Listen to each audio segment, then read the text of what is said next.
Kalau saya belum sempat, izinkan saya mengucapkan selamat tahun baru, saudara. Gimana so far 2023? Berapa hari kita? 8 hari. Apa sudah ada yang mulai Biasanya apa sih listnya tahun baru tuh? Oh, sudah ada yang mulai daftar gym?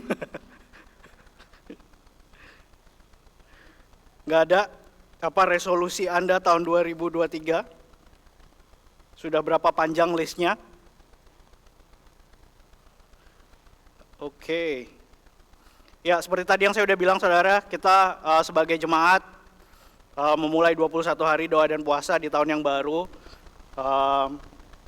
dengan tema Wrestling with God atau bergumul dengan Allah. Ini adalah tema khotbah saya juga pagi hari ini, bergumul dengan Allah. Ada beberapa hal yang saya mau ajak Anda untuk ikut. Ada doa pagi bersama hari Selasa dan Kamis jam 7 pagi, jam 7.30 pagi. Oke, 30 menit lebih awal nggak apa-apa. 7.30 setiap Selasa dan Kamis. Kemudian hari Sabtu tetap ada doa bersama jam 8 pagi. Kemudian Anda kalau mau ikut di 21 hari doa dan puasa, kita ada renungan harian yang Anda bisa pakai untuk berdoa setiap hari. Itu ada di Linktree Instagram ICCFJ Bali. Nanti Anda bisa download PDF-nya. Nama filenya 21 Days Prayer and Fasting. Sudah ada yang jalanin puasa? Boleh angkat tangan. Ada yang puasa full? Yes. Ada yang puasa setengah hari sampai jam 12 aja? Ada? Coba aja, saudara ya. Ada yang belum pernah puasa? Ada yang baru pertama kali puasa tahun ini? Boleh angkat tangan. Yes. Coba aja. Saya juga progresif kok, saya nggak langsung full 1 hari, jadi nanti pelan-pelan ditarik sejam-sejam gitu ya. Oke? Sudah siap mendengarkan firman Tuhan hari ini? Nggak ada suaranya, saudara. Wow. Kalau Anda siap bilang Yahoo. Oke, ada yang masih pakai Yahoo. Oke, mari kita buka Alkitab kita, Kejadian pasal 25 ayat 29 sampai 34. Bulan ini kita akan bicara mengenai bergumul dengan Allah. Secara spesifik kita akan belajar dari salah satu karakter Alkitab yang sudah tidak asing buat kita semua, namanya Yakub. Dan bagaimana dalam perjalanan dia untuk diberkati, dia harus bergumul. Dan pada akhirnya kita tahu dia akan bergumul dengan Allah. Dan saya yakin kita semua setuju bahwa semua dari kita mau diberkati. Ada amin? Ada yang nggak mau diberkati? Semua dari kita mau diberkati. Pertanyaannya adalah, kepada siapa kita cari berkat itu? Dan bagaimana? Jadi selama 1 bulan ini kita akan belajar dari cerita Yakub menerima berkat dari Tuhan. Oke? Kejadian 25 ayat 29 sampai 34 saya bacakan untuk kita semua. Pada suatu kali Yakub sedang masak sesuatu, lalu datanglah Esau dengan lelah dari padang. Kata Esau kepada Yakub, "Berikanlah kiranya aku menghirup sedikit dari yang merah-merah itu, karena aku lelah." Itulah sebabnya namanya disebutkan Edom. Tetapi kata Yakub, "Juallah dahulu kepadaku hak kesulunganmu." Saud Esau, "Sebentar lagi aku akan mati, apakah gunanya bagiku hak kesulungan itu?" Kata Yakub, "Bersumpahlah dahulu kepadaku." Maka bersumpahlah ia kepada Yakub dan dijualnyalah hak kesulungannya kepadanya. Lalu Yakub memberikan roti dan masakan kacang merah itu kepada Esau. Ia makan dan minum lalu berdiri dan pergi. Demikianlah Esau memandang ringan hak kesulungan itu. Mari kita berdoa, saudara. Bapa di surga, kami percaya Engkau akan bicara buat umat-Mu pada pagi hari ini. Buka hati kami, buka telinga kami untuk mendengar Tuhan. Sertai hamba-Mu supaya boleh menyampaikan apa yang menjadi isi hati-Mu Tuhan untuk umat-Mu pagi hari ini. Di dalam nama Yesus kami berdoa. Amin. Amin. Berapa banyak dari Anda yang sudah sering dengar cerita ini, Yakub dan Esau? Ya, ada yang baru pertama kali dengar ceritanya? Ini cerita yang cukup umum ya. Yakub dan Esau adalah anak dari Ishak dan Ribka. Ishak berdoa supaya Ribka mengandung, kemudian Tuhan memberikan anak kembar, Esau dan Yakub. Sejak dalam kandungan, Esau sama Yakub sudah tidak akur. Di dalam kandungan pun mereka sudah nggak cocok gitu ya, nggak akur.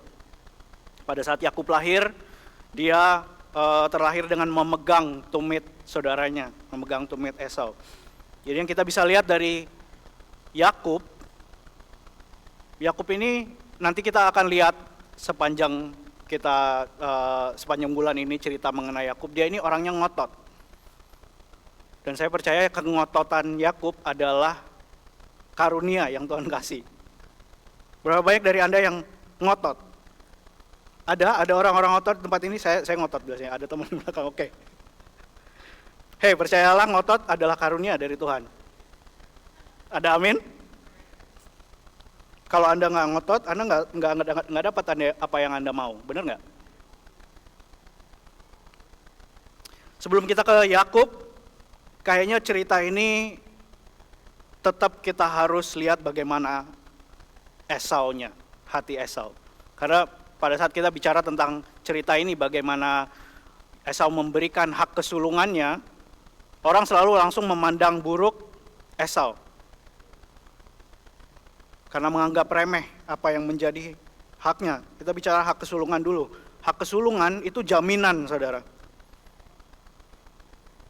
Kalau Anda anak sulung, jaminan pada zaman itu bahwa Anda akan diberkati. Ada jaminan dalam status menjadi anak sulung. Berapa banyak anak sulung di tempat ini? Anak pertama. Anak pertama, welcome to the club. Kita bikin klub anak pertama, boleh? Anak terakhir, ada anak terakhir di tempat ini? Oke, sorry anak terakhir. Yang punya jaminan berkat dalam keluarga biasanya hanya anak sulung.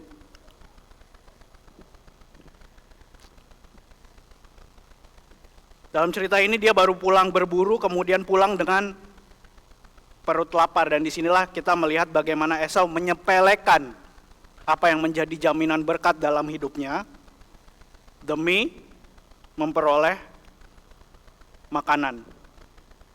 Kita lihat dulu ya, dalam kehidupan kita sering nggak terjadi seperti ini. Dalam kehidupan kita sering kita membuat keputusan-keputusan waktu lapar. Tolong dicatat, jangan membuat keputusan pada saat Anda lapar. Mending makan dulu, apalagi itu keputusan yang penting. Makanya worship team kalau diajak meeting selalu meetingnya kalau nggak lunch, dinner gitu ya. Supaya keputusan yang diambil juga tepat, jadi bukan dengan perut lapar. Berapa banyak dari kita yang sering mengambil pilihan-pilihan hanya untuk memuaskan hati kita sekarang. Berapa banyak pilihan-pilihan yang kita ambil untuk kepuasan yang bisa kita nikmati sekarang. Kita nggak mikirin ke depannya gimana. Dulu saya kerja di hospitality perhotelan. Dan salah satu keputusan yang sangat-sangat saya sesali pada saat saya kerja di hospitality perhotelan adalah ada dua sih. Yang pertama, saya nggak nabung. Yang kedua, saya bikin kartu kredit. Dua keputusan fatal. Karena di masa muda saya dapat gaji banyak, saya bisa beli apapun yang saya mau waktu itu. Benar nggak? Halo anak muda? Hello singles? Saya mau begaul, pergi dugem, bisa. Mau beli baju, apa aja, bisa. Nggak ada tanggungan. Dan saya pikir, bikin kartu kredit, bayarnya bisa. Zong. Nggak terjadi. Semua yang saya lakukan, menghabiskan uang dan juga bikin kartu kredit adalah hal-hal yang untuk memuaskan saya pada saat itu aja. For the moment. Dan saya nggak mikirin bahwa dengan, ini saya aja ya, saya percaya banyak dari Anda yang pintar memanage credit card, so if credit card works for you, nggak apa-apa, God bless you, tapi it doesn't work for me. Karena gitu, waktu itu saya berpikir gini, I rob myself, saya merampok hari depan saya dengan ngambil kredit. Karena dengan ngambil kredit, yang bayarin kredit saya adalah berkat masa depan saya. Ada berkat-berkat yang sudah Tuhan siapkan, waktu itu saya umur berapa ya, 20-an. Early 20 lah, early 20. Ada berkat-berkat yang Tuhan sudah siapkan saya di umur 25, 26, 27, tapi saya end up 25, 26, 7 bayar cicilan kartu kredit yang saya pakai di early 20s. Jadi situ baru saya lihat, waktu saya ambil kredit, waktu saya ambil hutang, sebenarnya saya lagi ngerampok berkat di hari depan saya. Karena ya gitu, mau memuaskan keinginan saya pada waktu itu. Saya percaya saudara ada janji-janji Tuhan, ada berkat-berkat yang Tuhan sediakan buat kehidupan kita. Tapi kita harus hati-hati. Jangan sampai keinginan kita sekarang merampok berkat Tuhan di masa yang akan datang. Percaya dan hargai janji-janji Tuhan bagi hidup Anda. Don't settle for less, don't settle for now. Jangan tinggal untuk hal-hal yang kurang dan jangan tinggal untuk hal-hal yang sifatnya hanya sekarang. Karena saya percaya berkat yang Tuhan mau siapkan buat Esau itu lebih besar dari semangkok sup kacang merah. Walaupun mungkin sup kacang merahnya Yakub adalah the best gitu ya. Tapi saya percaya tuh ya berkat yang Tuhan siapin buat dia ya lebih besar dari itu. Cuman karena dia pada saat itu lapar dan settle for less, terlena dengan hal-hal yang memuaskan sekarang, akhirnya menyesal dengan pilihannya. Jadi saya rasa ini yang kita bisa belajar dari Esau. Jangan menyepelekan apa yang Tuhan sudah siapkan di masa mendatang. Oke, saya bilang aja. Kadang-kadang Tuhan kasih sesuatu kayak pemikiran dalam pikiran saya, cuman kadang-kadang saya struggle juga untuk ngasih taunya apakah itu perlu atau enggak. Singles, saya mau bicara sama teman-teman singles saya. Don't settle for less. Kalau Tuhan sudah janjikan engkau akan dapat pasangan yang sepadan, cinta Tuhan, imani. I live it with that. Imani bahwa engkau akan dapat yang sesuai dengan apa yang Tuhan mau. Ya, gitu aja. Oke, apa yang kita bisa belajar dari Yakub? Yang waktu saya baca cerita ini, saudara, Yakub ini orangnya cermat, strategis gitu ya. Mungkin kalau kita baca di ayat ini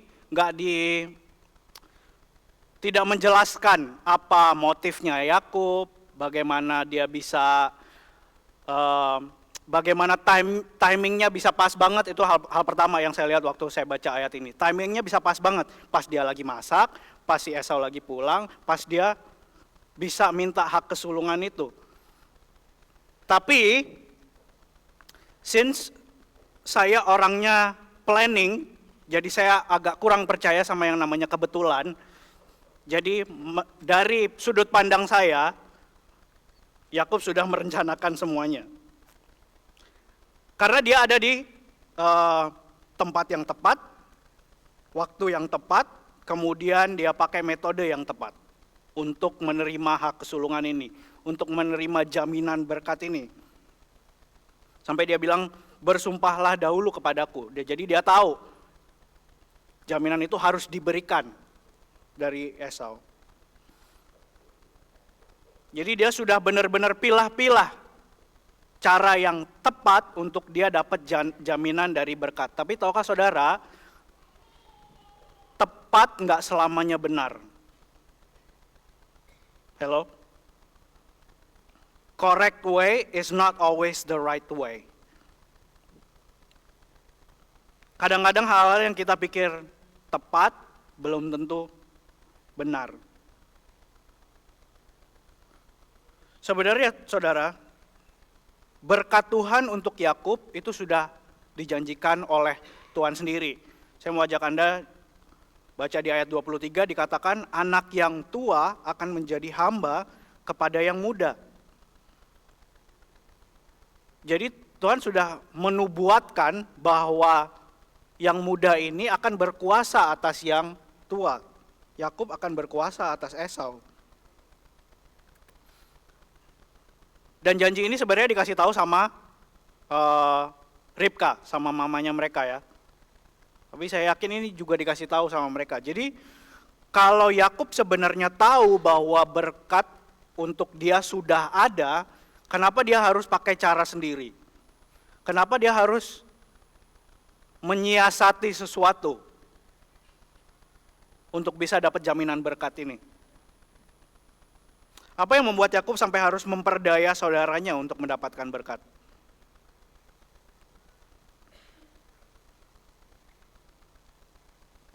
Kalau yang bisa saya simpulkan, memperdaya untuk mendapat berkat atau sampai menipu gitu ya, mendapat berkat adalah bukti bahwa Yakub nggak percaya kepada cara Tuhan untuk membawa berkat. Karena janji Tuhan sebenarnya sudah ada untuk Yakub bahwa dia akan diberkati dan akan berkuasa atas saudaranya yang lebih tua.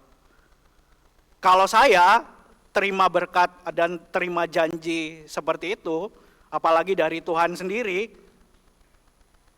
saya nggak harus pusing mikirin bagaimana caranya saya akan dapat berkat itu. Kalau Tuhan sendiri yang janji, it will come through. Dan saya mau bilang ini buat kehidupan saudara juga. Kalau misalnya Tuhan sudah berjanji bahwa dia akan memberkati kehidupan saudara, it will come true. Bagaimanapun caranya. Walaupun kelihatannya it's not going that way. Kalau misalnya kehidupan Anda dalam prosesnya sekarang ini kelihatannya nggak berjalan ke arah janji-janji Tuhan dalam kehidupan Anda, jangan lupakan bahwa kalau Tuhan sudah berjanji, dia akan tepati.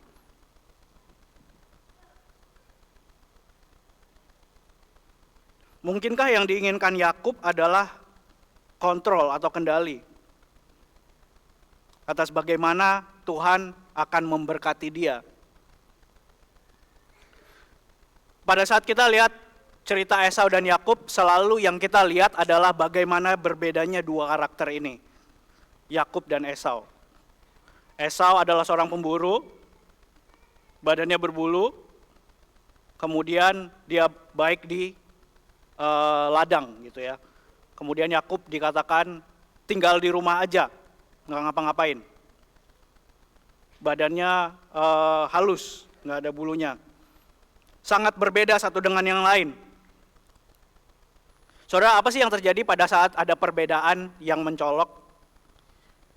Yang paling sering terjadi kalau misalnya ada perbedaan yang mencolok adalah perbandingan, yang namanya perbandingan.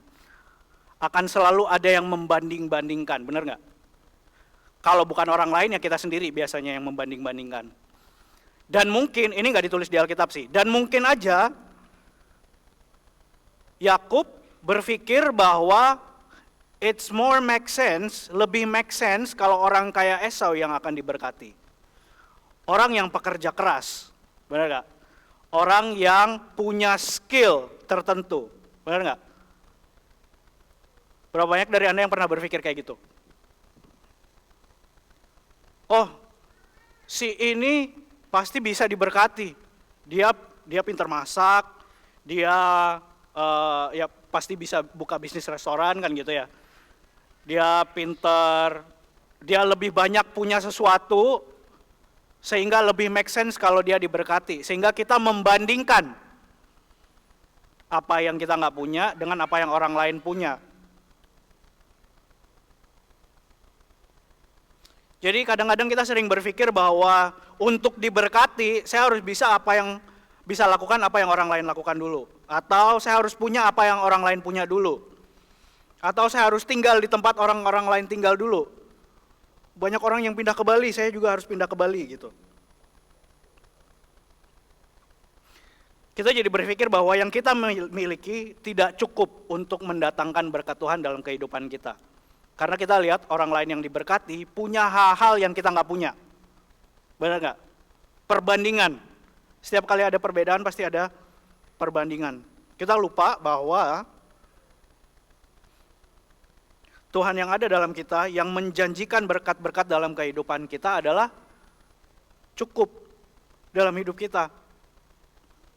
Kalau ada Tuhan dalam hidup kita, that's enough.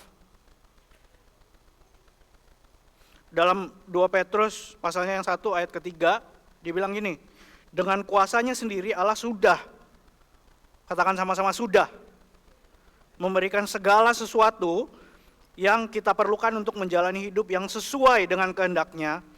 Semua berkat rohani itu diberikan kepada kita karena kita benar-benar mengenal Allah yang sudah memanggil kita oleh karena kemuliaan dan kebaikannya.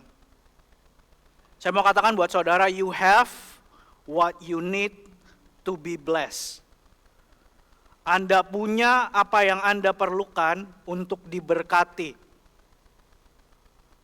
Walaupun apa yang Anda punya beda sama apa yang orang lain punya, saya mau katakan buat Anda punya apa yang Anda perlukan untuk diberkati.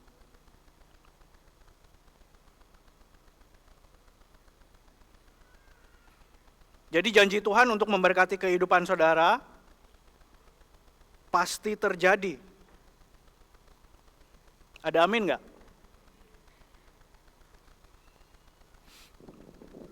Kejarlah untuk menjadi benar di dalam Tuhan untuk kita mencari berkat-berkat-Nya. Nggak melulu, kayak yang tadi saya bilang, nggak melulu cara yang tepat adalah cara yang benar. Tapi gimana caranya pada saat kita mengejar berkat Tuhan, kita menjadi orang benar dan melakukan hal yang benar di mata Tuhan. That's more important, itu lebih penting dari mengejar hal-hal yang lain. Mengejar hal-hal yang kita nggak punya, apa yang orang lain punya. Saya akan tutup dengan ayat ini, saudara. Worship team boleh standby. Matius 6 ayat 33, carilah dahulu kerajaan Allah dan kebenarannya, maka semuanya itu akan ditambahkan kepadamu. Dalam kita mengejar berkat Tuhan dalam kehidupan kita, fokuskan supaya kita menjadi benar di hadapan Tuhan dulu. Dan we have what it takes. Kita punya segala sesuatu yang kita perlukan untuk menjadi benar di hadapan Tuhan dan menerima berkat-Nya.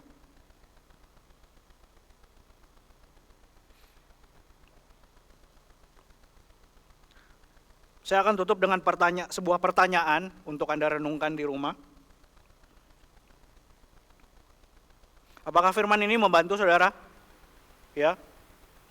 Saya akan tutup dengan pertanyaan ini. What do your blessing cost you? Apa harga yang Anda bayar dalam memperoleh berkat Anda?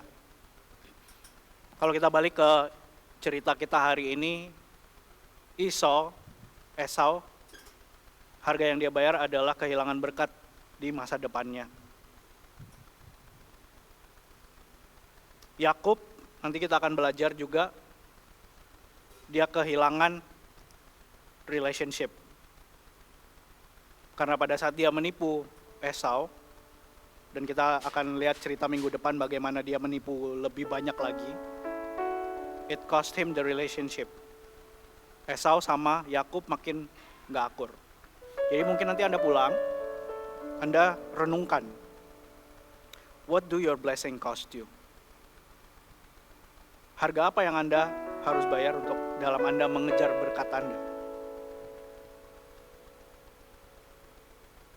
Does it cost your relationship? Apakah ini akan mengorbankan hubungan Anda dengan orang lain?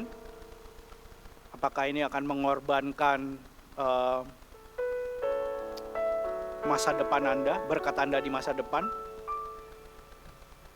Apa yang dikorbankan pada saat Anda menerima berkat Anda?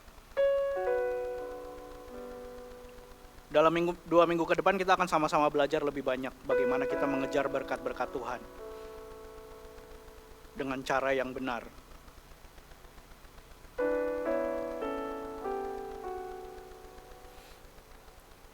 Mari kita berdoa, saudara.